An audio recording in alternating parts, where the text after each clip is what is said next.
What's going on, YouTube? Today I bring you my final 2021 regular season weekly predictions here with week 18. We are 161, 94, and 1, so didn't hit the 2-to-1 ratio this year, but still pretty good. Definitely for sure, 70 more right than wrong.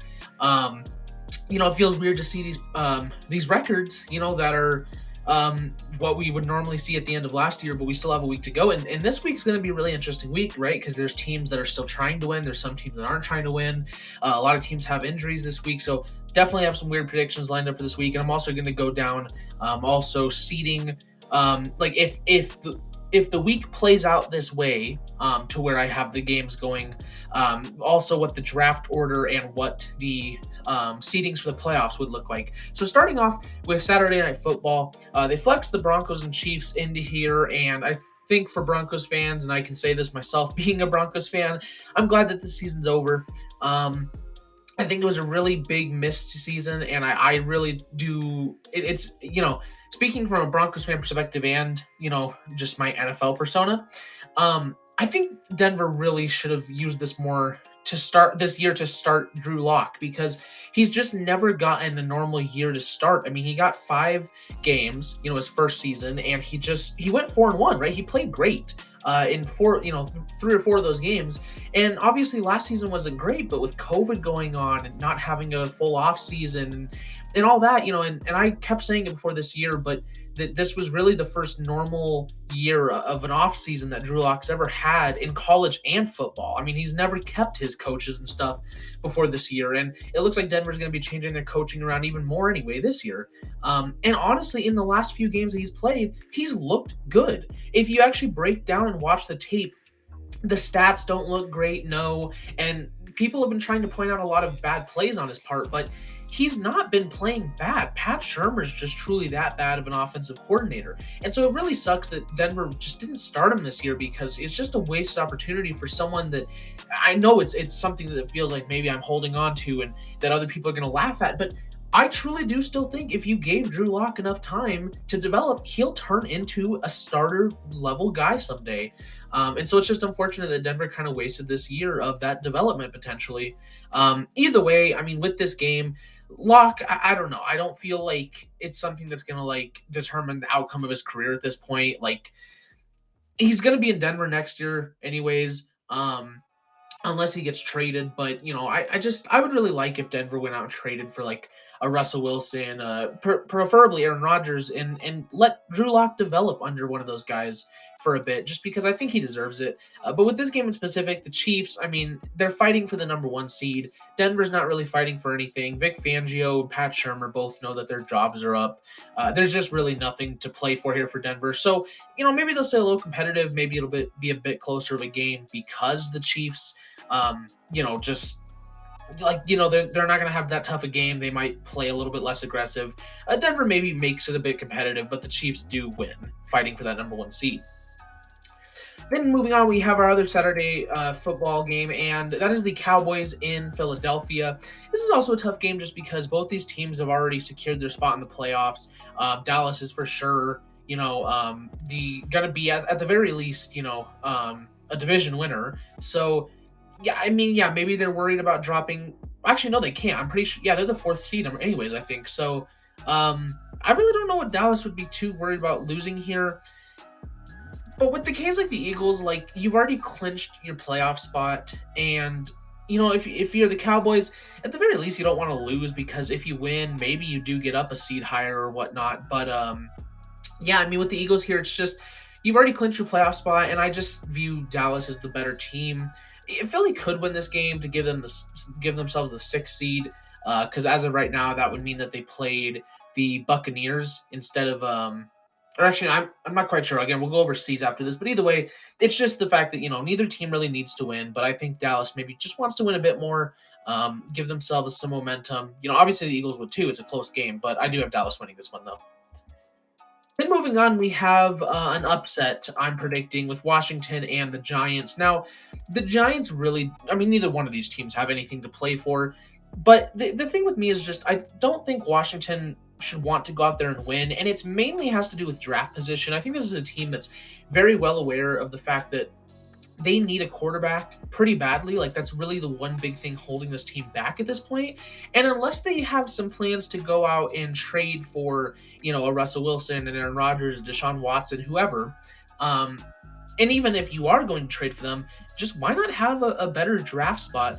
They're currently picking number 8, and if they did win, they can drop as far as the 15th pick, I'm pretty sure.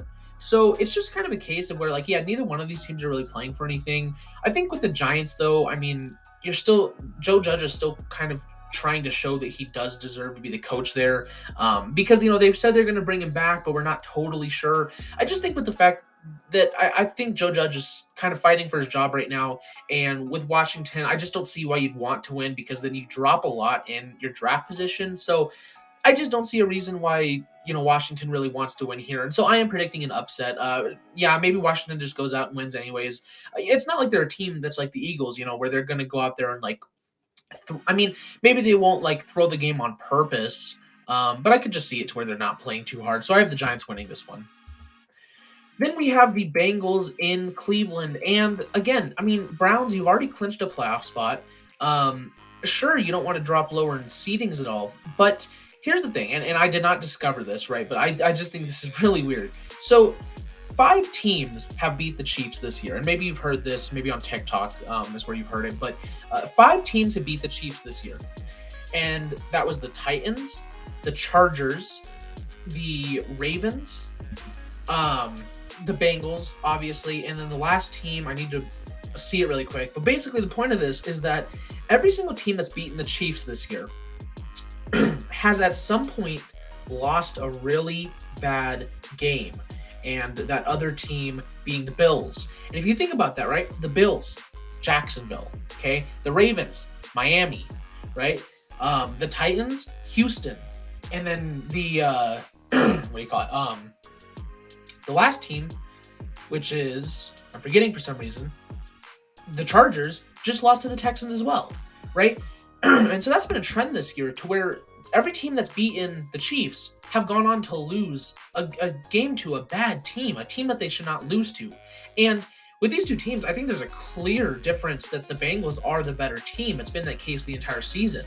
And especially with the Browns, Baker Mayfield's not playing. They're not playing for anything. The Bengals, they have seedings to play for, but at the same time, Kevin Stefanski's also, like, there's a lot of Browns fans calling for him to be fired right now, which is extremely ridiculous to me, because it's like, you guys haven't made the playoffs in how long? And then Stefanski comes along, takes you to the playoffs, you win a playoff game, and then the next season, you go basically 500 because a bunch of your team, I mean, people are saying Baker, like, sucks now, and yeah, he was not great this year, but he was also playing with a torn shoulder and had no one to throw to. I get that he has a great run game and a great offensive line. Their offensive line's also been hurt most of the season.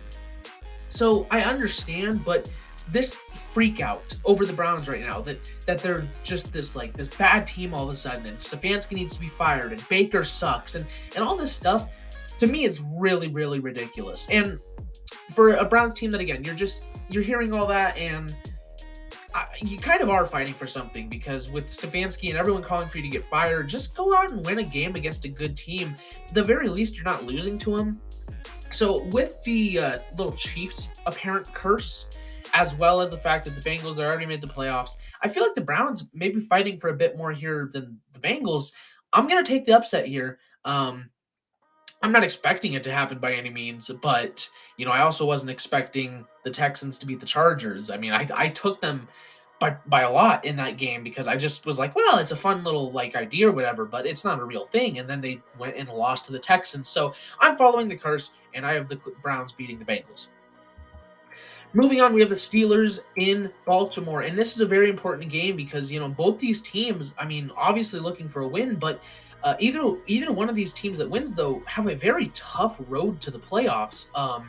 The Steelers, weird thing is if they win and the Colts lose and the Raiders Chargers doesn't end in a tie, they're in,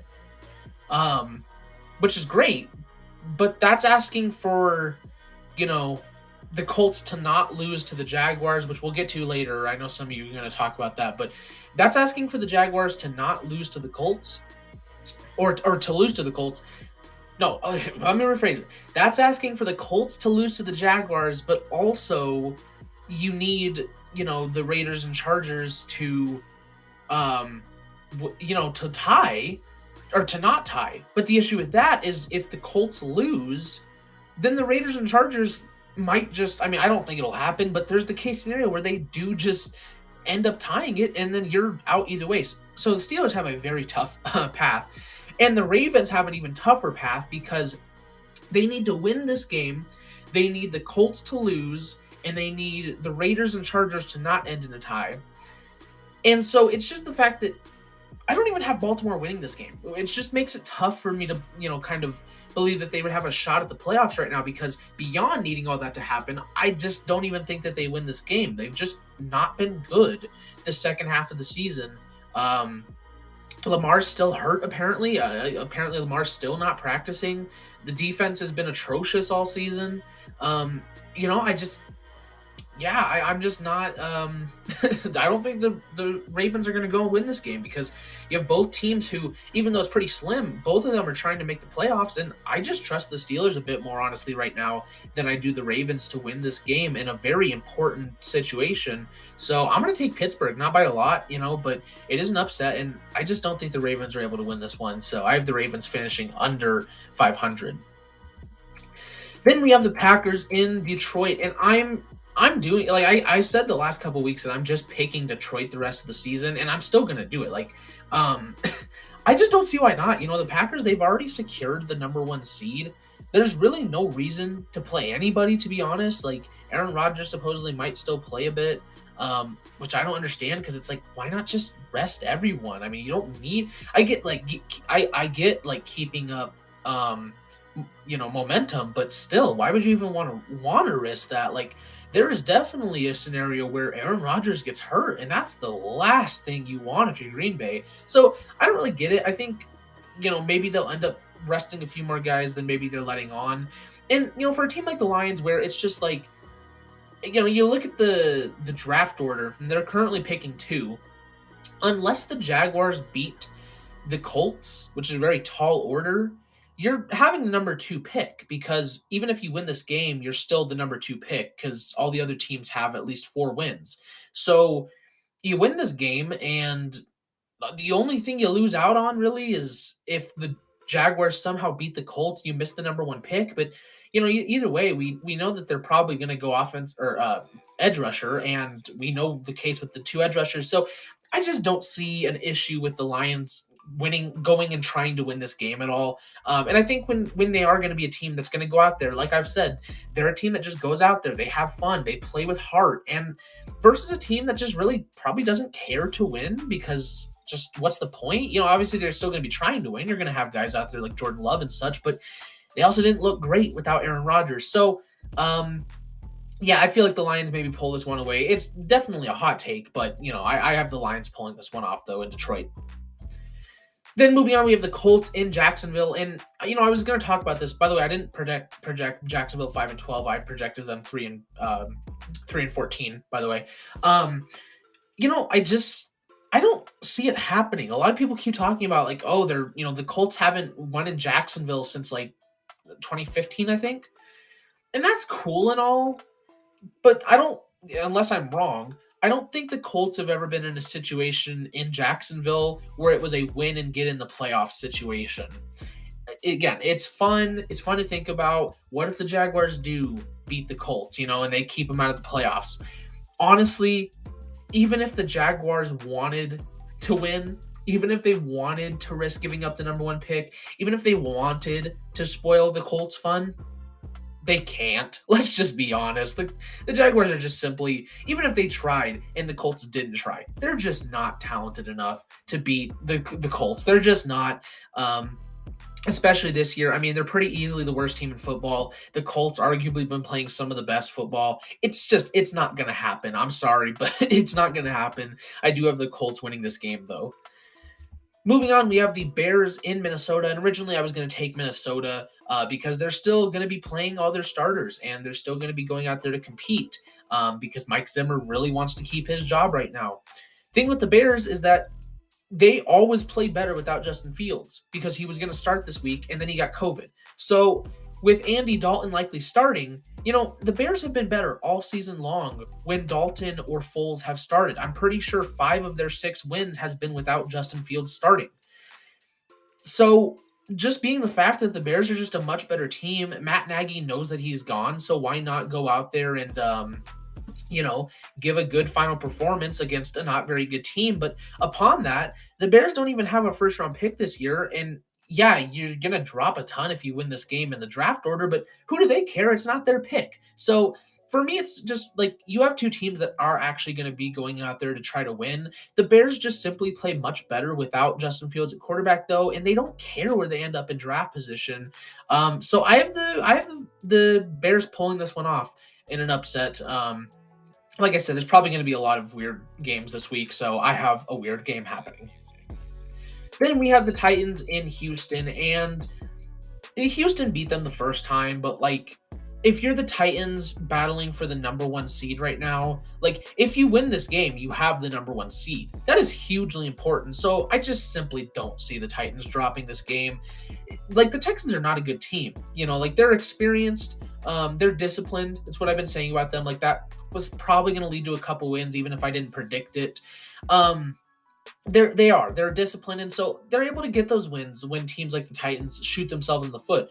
I just don't. I hope at least that the Titans don't shoot themselves in the foot, especially when you're able to secure the number 1 seed for yourself.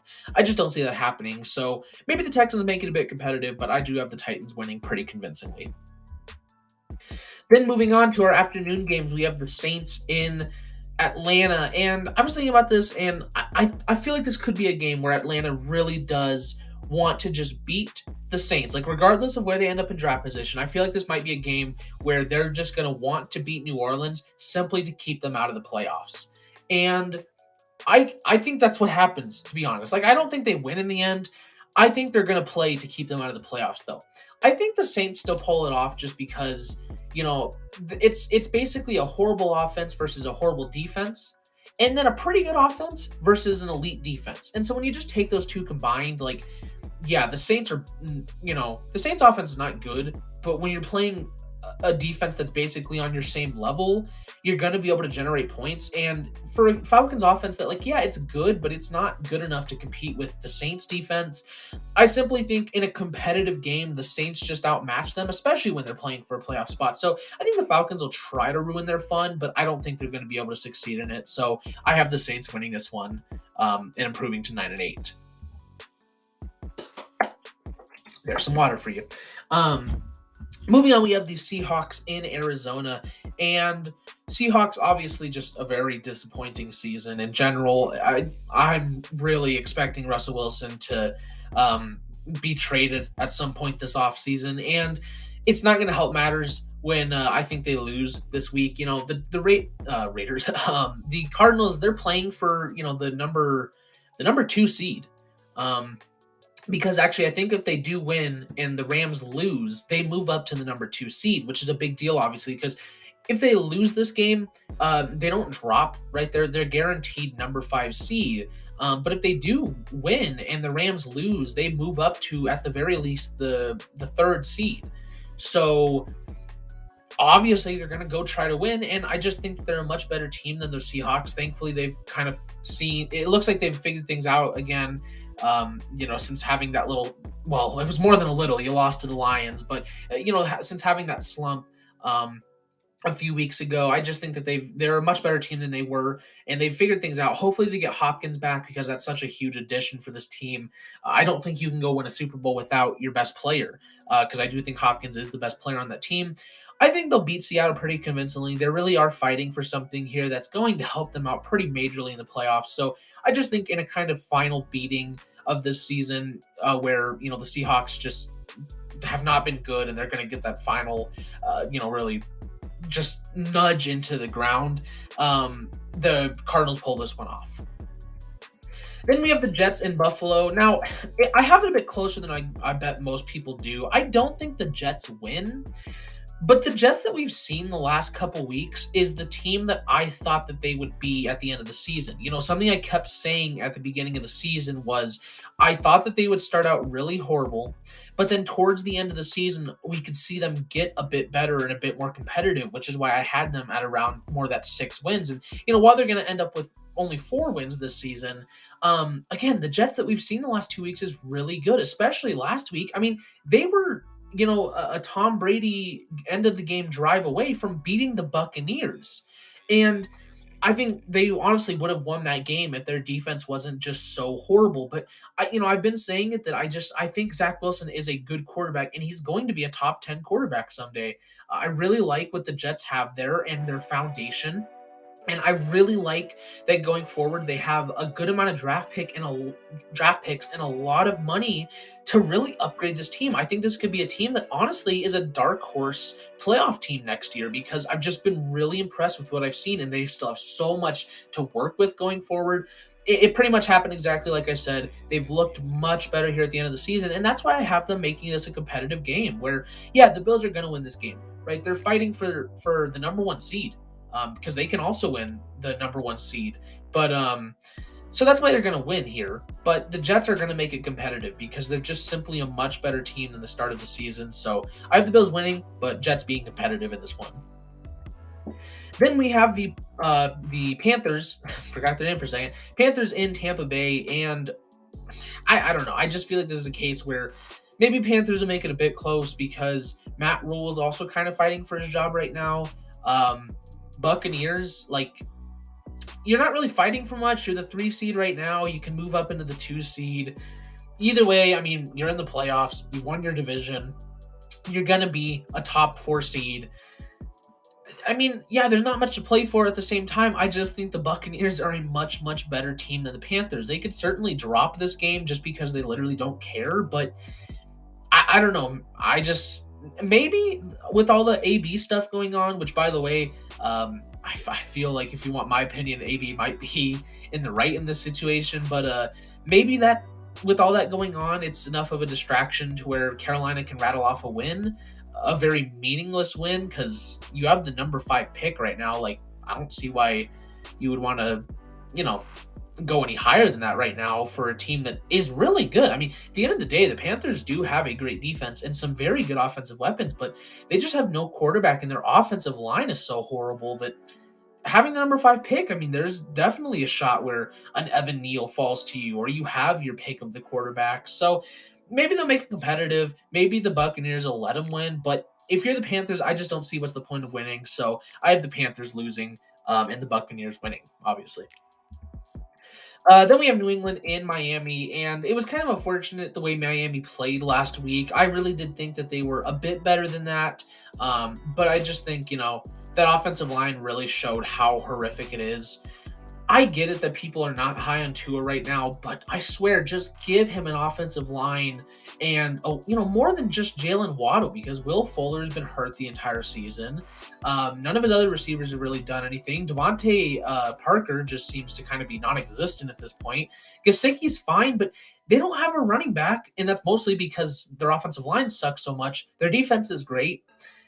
Just build up the offensive line, get him a weapon, and a running back, and that's gonna be a really good team. But last week they really showed how hard it is to play without an offensive line. Tua has been pretty dang efficient for what he's had to deal with, and so I think you got to keep what you have going forward, because the Dolphins, again, another team that has a lot of good capital, a lot of good money, to where they can be a playoff team next year. But I don't think they win this game. The Patriots are another team that's also competing for the number 1 seed. The AFC playoffs, it's super, super close. I mean, just even a couple weeks ago, there were 10 teams that could have made the playoffs. So it's just so close right now to where, the Dolphins, they're just not playing for anything, right? Like, there's no need to go win this game. You don't you have a first round pick, but it's not yours, so it doesn't really matter if you win or lose. For the Patriots, it does matter because right now you're not going to have the home field advantage, and obviously, if you win this game and things goes your way, you can have the home field advantage. So obviously, the Patriots are going to want that. So I just have them going out and getting a pretty dominant win over the Dolphins here. Then moving on, we have the 49ers in LA, and this was tough for me because, the Rams are resting a lot of starters. Aaron Donald, mainly defensive guys, Donald, Ramsey, Floyd, all resting. But the 49ers have a lot of guys out on actual injury and a lot of important guys as well. Not like, George Kittle and stuff, but still important players. So, it's just kind of tough because these two teams, the Rams are, because if they lose, then they move down to the 5 seed. And obviously, you want to keep your home field advantage because unless you're playing the Packers, number 2 seed gives you home field advantage the entire playoffs. So there's a big, obviously a big gap there of the 2 and 5 seed. Whereas with the 49ers, they're trying to make it into the playoffs. I mean, that's a big deal, obviously, probably a bigger deal than the 2 and 5 seed. Division rivals, the Rams are resting players. Like, they have guys that are going out there, like, ready to show it, obviously, and same with the 49ers, but it's because, like, the 49ers guys are being forced to step up. The Rams, they're just getting an opportunity to, which I get it's the same thing, but it's a little bit different for me, especially, again, like, division rivals, and if you're the Rams, you're also wanting to spoil the fun of the Niners getting to the playoffs, and the Rams are just simply a better team. In a close, good game, I'm going to take the Rams in this one. It could certainly go to the 49ers, but I just think with the Rams, like, there's a lot of reasons why you still want to win this game, despite being in the playoffs, so I will take the Rams.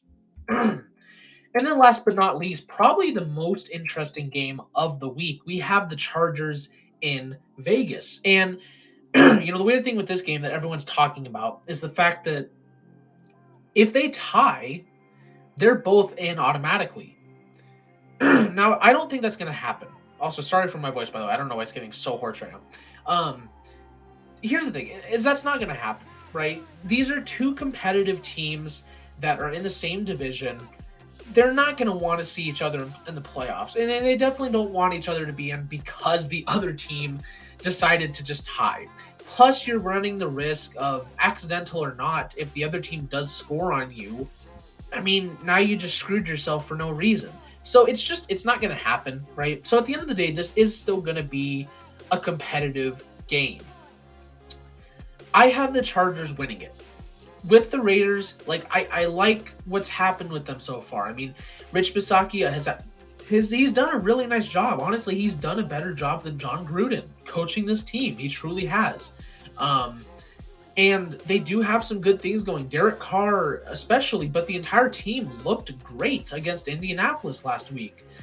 And you're really trying to ride that motivation that motivation and momentum into this week to get into the playoffs.